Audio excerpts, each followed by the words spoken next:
What's up, everyone? Aftermath part 2. We're gonna have a bunch of these parts. I'm not sure how many, but this is the second one. So if you're first time watching this, go back and start from the beginning. Like I said, I already set up the playlist for y'all. You can start at the beginning, but this is the second part of the aftermath, still on day 1 of practice. Guys, this is, I've said this a bunch, this is the juice. This is where it really is. Catching the fish in the tournament, there's always some things for that, but like finding the fish, figuring out the stages, all the different things that go into it. This is the stuff not being shown on YouTube. This is stuff I'm trying to show y'all guys. So let's go right into it. I left off the other day. I was going down these bushes and I was catching them, right? I was catching some on a swim jig. I just kind of picked up the thunder cricket and started catching a couple on that. So you see that, and I kept on going. Now, in these creeks, I mean, let's just get down to the details, guys. In all these creeks, we've talked about the main creek, right? The mouth of a giant main creek, the middle of the creek, and the back of the creek. So now we're in the back of the creek. Now, even in the back of the creek, we're gonna break down the back of the creek even more. So you got the back of the creek, you got arms off the back of the creek, right? So pretty much everything back there is a lot flatter. So here's how I look at it. The main creek, we've got 30 foot of water out there in the main channel, right? Here, maybe you got 15 at the deepest. And then you got a lot more flats, like tons of flats. And if you look around, everything's bushes. For the most part, everything's bushes. So we have to break all that apart. And what I mean by that is when we get back here, a foot to 2 foot is a giant, it's a big deal. At the front of the creek, a foot or 2 is not that big of a deal, right? At the mouth of these creeks that are a mile or 2 mile, 3 miles long, when you got the main lake. A foot or 2 foot's not a big deal. The back, it's a giant deal. It's huge, right? So we have to separate those two things. So I'm in the back here, and I'm at the what I would call the mouths of these smaller creeks in the back. And I just pulled into one of these like little smaller pockets off these creeks in the back, if that makes sense. Some of them look different because of the depth. Some of them are flat. Sometimes you can see it on the map. As I pull into one of these little pockets, I'm going down and I finally get a bite. I can figure out how to catch, at least I figure out how to catch a keeper or two.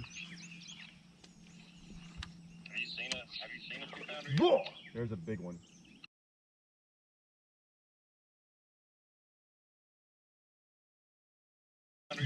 There's a big one. Let go. Let go. That's like a 4 or 5. It's a big one. So my popping perch, it's the kind of bite I've been looking for. It's that 4 or 5, maybe even a 6-pounder. I mean, it's a giant. I knew it was a big one and saw it completely, just totally engulf my frog, my popping perch, and I'm like, all right, that's what we're after. Now, chances are I'm not gonna get 5 of those a day. So I'm looking for a way to catch one of those or have a chance to catch one of those. I've figured out other ways to catch these other smaller fish. Now, can I catch a big one doing that? Absolutely. But I've had 2 bites on a popping perch now. One was my biggest one of the day so far, and now by far like a big one. Like one of those, you need one of those a day. I'm thinking to myself, okay, if I did this all day long, I'll get a couple of these bites maybe a day. I don't know, I'm not sure. But in the back of my mind, I know one thing and one thing only. They're dropping this water. And I don't know how fast they drop it. I've only been here once. I'm kind of getting a gauge of how they're gonna drop it. But I only have a couple days left to do this. And we're on day 1 of practice. I got 3. This is gonna be Monday. So we got Tuesday, Wednesday left to practice, and then Thursday. Maybe you can get Thursday out of it. So unless they stop the drawing. So I don't know how much they're gonna drop the water. But it's a way to catch a big one. So I knew that. So I'm like, okay, here we go. I don't know from here how many of those bites I can get. But I keep fishing, and we'll get back to that. As I go to the back, I want to see, can I get in the back of this bit, in the back of this pocket? As I come back out, I just kind of happen to get lucky. Like I'm always looking. Got my coasters on, I'm always looking. and like behind the bushes and everything, because sometimes you can't see the bank. Okay, sometimes there's so many bushes and it's so flat that there's water in bushes of layers of bushes, so I can't see the bank. So I'm trying to figure out if that's the deal, or if I can see the bank and there's only 1 or 2 bushes in between me and the bank. That all comes into play when I'm fishing these bushes. But I was able to see the bank, and I see this fish. It's like a 3.5 pounder. And I'm like, oh, she's on the bed. That's on the bed. It might be a male, not really, doesn't matter to me. It's a good one. So I watched and I fished for it for a while. And I fished for it, and the one thing I know about fishing for fish on beds when the water's dropping like it is, some of the hardest fish, there's a couple of reasons why they're really, really hard to catch fish. Sometimes they're just hard. Falling water always makes them hard, always. They become extremely difficult when the water's falling. They rarely sit on the bed. They like to swim around. That's what this one was doing. They almost never sit on the bed. They don't like it when it's really, really cold either. Now, it's not cold, I'm saying they don't like to bite when the water's cold. So when they're first getting up there and the water's in the 50s, 58, 59. So there's certain things that they don't like. Falling water is like top of the list. And so I'm like, okay, I can catch her, but it's gonna take some time, but I would take my time on this one. It wouldn't bother me. But I fished for her for a while, realized it probably gonna bite, so I left. So I keep going, go back to my pop and perch. I'm still mixing in the other stuff. I turn the corner and I kind of go into this other little pocket. It's just this little bend. It's not a pocket like the other one where it's an actual pocket. This one just kind of makes a bend and makes this little smaller little half moon pocket. Sure enough, I see another one. Shallow as can be. It's about a 4 pounder. Big old black. I saw her because it had a bunch of big old black spots all over, or I probably wouldn't have seen her because the water's still dirty, but she is in less than a foot. Same deal, swimming around. Could I have caught her? Yeah, I spent more time on this one just because it was bigger. I probably spent 20 minutes on her. I never got her to bite, but I was going to. I just done it long enough, so I was going, okay, I don't want to, it's day one. Chances of them being there are slim to none, but I just wanted to see what kind of mood they were in with the water following, and it was right, they were hard. So I kept going. Now here's where I'm not gonna show y'all this because it's boring. Y'all don't want to see this. But there's about 2 to 3 hours, maybe 2 hours of me fishing down the bank and picking places all in this big giant creek. I would go a couple hundred yards and move, and I was trying out different banks, different looking things. Never had a bite. Now I'm not gonna put all that on there, although it's extremely important. I'm just telling y'all, that's what I did. But there's no reason for me to put that. I'm gonna talk about it because of how important it is. I showed y'all, and I wanted to do this backwards, right? Because it was interesting to me. I was like, I never thought about doing this, showing the tournament and then really diving into practice after. But you had to know, I wanted y'all to see like, okay, well, when you have all these questions, why did you do this? Why did you do that? Well, it's because of all this, right? And you're like, well, I didn't really see you do this in the tournament that much. What we're talking about, correct. And we're gonna get into that. So just be patient with me on this, but you have to see the whole process. Me fishing down these other banks forever and doing all this stuff and never getting a bite, not even a 12-incher, was highly important. So I'm knocking off all these banks and the backs of the creeks and the backs of the pockets, and whether the way the banks look and all these different things, I'm just eliminating things, right? So it's almost like having 1 to 200, right? Those numbers, and you're trying to guess the number. And I'm over here just marking off groups of 10, like, just marking off numbers, constantly marking off numbers. That's what I'm doing. So as I'm doing all these banks and going up, I'm just marking off places that, okay, they're not here. And I don't have to go, I don't totally put them out of my head, but after enough time, in over 3 days, I'm gonna be like, they're not there. I'm not spending my time on this. So I'm eliminating water. Eliminating water to me is, if not more important than finding productive water. Okay, you have to eliminate water. So I'm eliminating water and I'm realizing what they're on. And it's making, when you do get a bite, even one bite, even that one bite I had on the popping perch, but even those other ones, as you start to eliminate water, you don't have to get 10 bites to do that. It shows me that that's a stronger pattern than I even realize. Because if you get bites everywhere, who knows how strong that pattern is. But if you're eliminating stuff, it actually makes the 1 or 2 bites you have a stronger pattern. And now I don't have to do it as much. I can be like, okay, this is the deal. I can go do that in the tournament, all right? So I move on. I leave the back of the creek.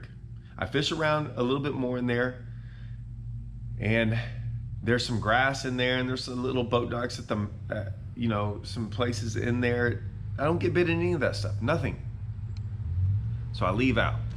As I leave out, I go and start looking at different stuff. I'm just always, every once in a while, you'll get on a lake where you can just like straight run, like if the pattern, if I'd have got 6 bites on a frog in there, and they were all big ones, I would have moved around like that and then just drove the entire creek until I found everything that looked like that.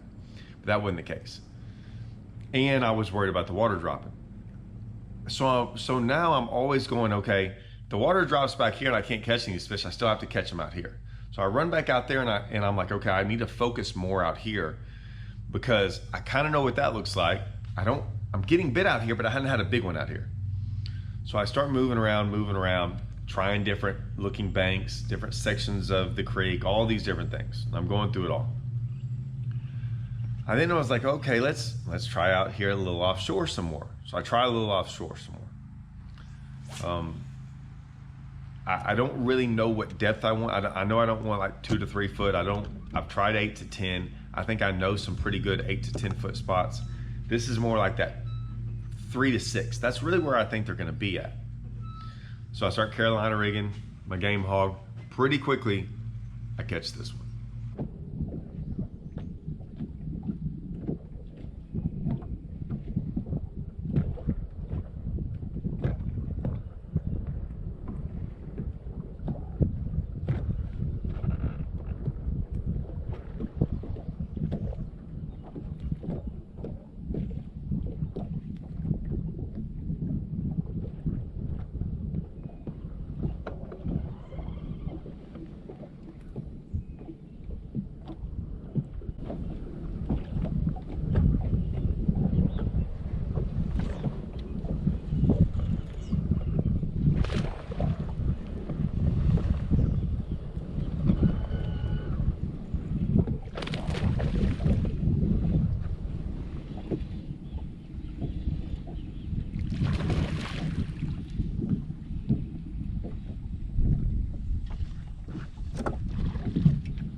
I think this is going to be the deal, to be honest with you.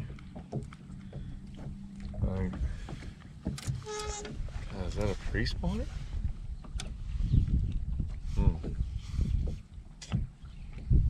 Interesting. That is a pre-spawner. I thought that would be a post-spawner. I'm still confused. But old Carolina rig came through for me. Let's see if I can get another bite doing this. Now, it's a good one, and I'm thinking, okay, we can put this pattern together pretty good. I keep fishing though, keep fishing, and a lot of times like that, if you're going down the bank and you get a bite like that, you can probably get another one. If you're rigging around like this or fishing offshore, it's very hard to duplicate offshore stuff a giant pattern, because it becomes more spot oriented and less pattern oriented. And if you can't catch multiple fish off one spot, it's pretty tough. It's hard to rely on. So I fish around for a while doing this, like an hour. around there, I keep moving, never get another bite. So I'm going, to me, that's not as strong as my popping perch bite, but maybe it's a way to catch one good one. I'm not going to give up on it yet, but I'm not thrilled about it either. But I'm going to keep it. I'm going to keep it back there. I'm going to keep it honest. So I leave. Once again, I do that. I fish shallow. Throw my popping perch. Throw my chatterbait some more. I'm just mixing it up. Still trying to. I kind of know what they're biting, right? Popping perch, Carolina rig, thunder cricket. I can throw all these things. Now, I have thrown a whopper plopper style bait quite a bit today. Not when I say that, I'll pick it up for 5 minutes. 5 minutes here, 5 minutes there. Hadn't had a bite. Some comments got brought up about my sexy dog. I've thrown it. Not a lot, but I'm assuming they would hit that plopper style bait just like the sexy dog. If I got bit on that, I would try the other, but I've tried it, nothing. Everything seems to be, this is a big deal. Everything seems to be subtle. Like even my popping perch bites are subtle. The way I'm working popping perch, subtle. Thunder cricket. If you notice that one time I caught that one fish, I bent down and to get something on my thunder cricket, and it bit, like it was kind of falling, subtle. The swim jig, I haven't been working it fast. I've been kind of working it subtle. Everything's been very subtle. So that goes into my head big time in all of this stuff.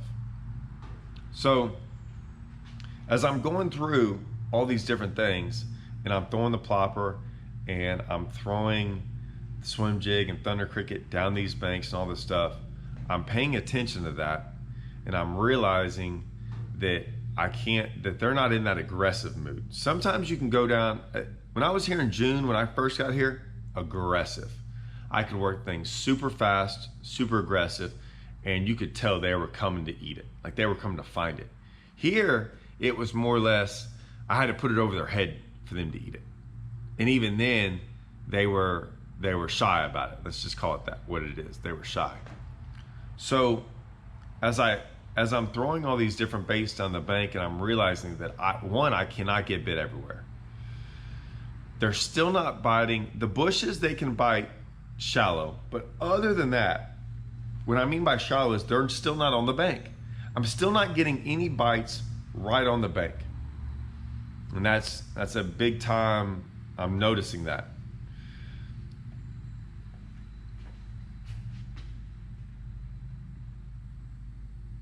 So I start going down this one bank that starts to be a little bit, it's got a lot of deeper water. Like I can turn around and throw it to really deep water.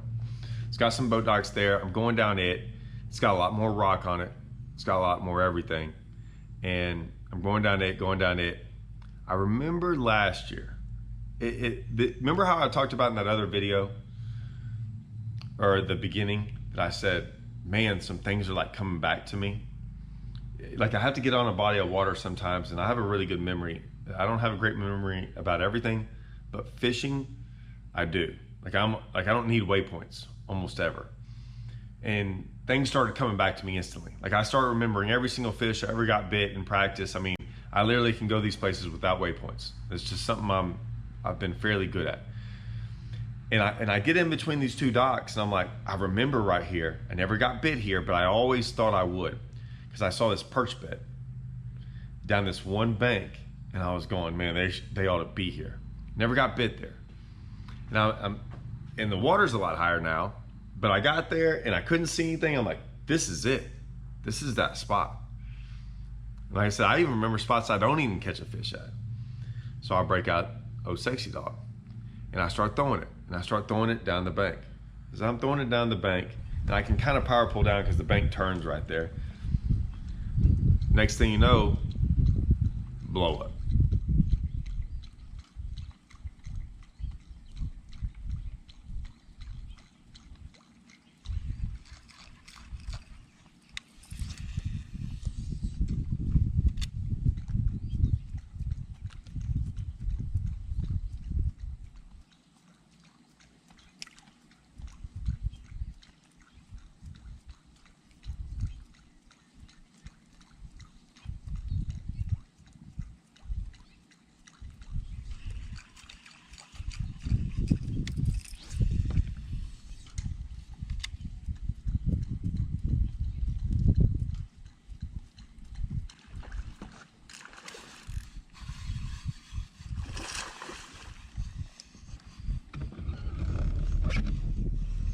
crushed it. This is the first bite I've had that bit something that was aggressive and hit hard. And I looked down at my perspective mode, perch beds, there they were. I was going, what? This one was big enough to eat perch, you know, brim beds. So I was going, oh man, once again, I got bit on brim beds again. But this was a brim eater. And I'm going, okay, that's cool. Hit way far away from the bank.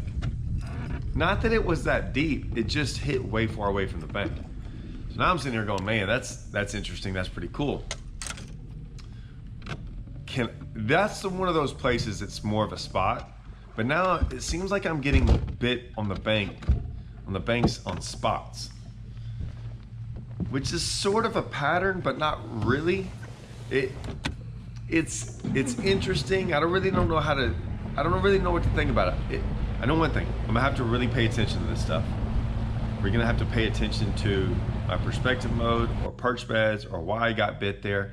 I'm always paying attention to what's on the bottom as far as structure, rocks, logs, things like that, dirt, transition stuff. I always pay attention to that. I don't even have to pay attention to perspective mode.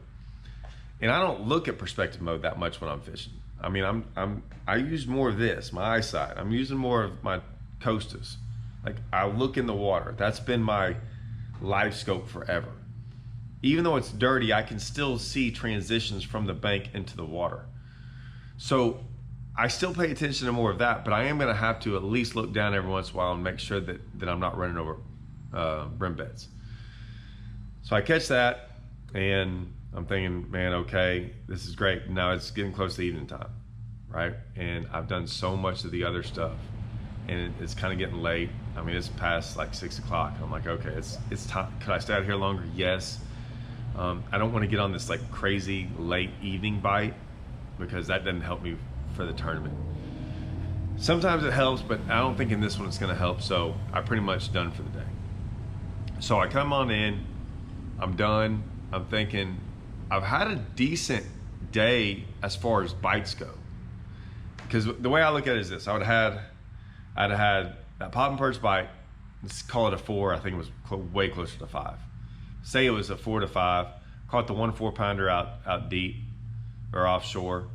I just had that one. It was over 3. So I'm thinking, okay, minimum right there. I've got 3 for 10. I saw a 4 and a 3.5 on a bed. If I'd have caught both those, I have 17 minimum. I caught some fish over 2 on the thunder cricket in those bushes. Not a bunch, but I mean, so I'm thinking at minimum I have 16, maximum I have 18 something. I'm thinking 18 might be one of the biggest bags of the entire tournament. I kind of thought 20 would be, but I'm just letting y'all know, y'all have seen 18 would have been giant. Now everything would have had to gone right. I couldn't have lost any. I get all that. And it's day 1, but I still had the bites. However, what I did not like is this. 2 sight fishing, 1 on a pop and perch, 1 on sexy dog, and 1 on a Carolina rig. That I do not like.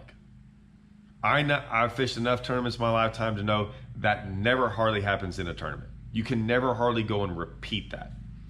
So yes, I've had some bites. Yes, I've figured out how to catch some good ones. But if you'd have asked me about my day, I'd have been, well, it was okay if it had been a tournament. But in all reality, I learned a lot of things. But man, I would have sure loved to have, if I'd have had 3 over 3 pounds doing any of those things, I'd have felt pretty good about myself. If I'd have gotten 3 over 3 back in the bushes, I'd have been like, dude, it's on. I'd have been worried about it dropping, but I'd have been like, it's on. If I'd have had 3 bites out the Carolina rig in that size, on. If I'd have gotten 3 bites, sexy dogging, on. I didn't like that I had to do all that stuff. That's a lot of trash, junk fishing, and I'm okay with that, but it's very hard to do that for 3 days in a row. So that's what we got going on so far, day 1. Trust me, it's gonna keep on. You wanna talk about pieces of the puzzle coming together? A bunch more comes tomorrow. And they're gonna keep coming and keep coming. And some things are gonna get better, some things are gonna get worse. You're gonna be able to start going, hey, this is what we probably need to start doing. All right? Keep following along, guys. that's gonna get more interesting. All right, see y'all.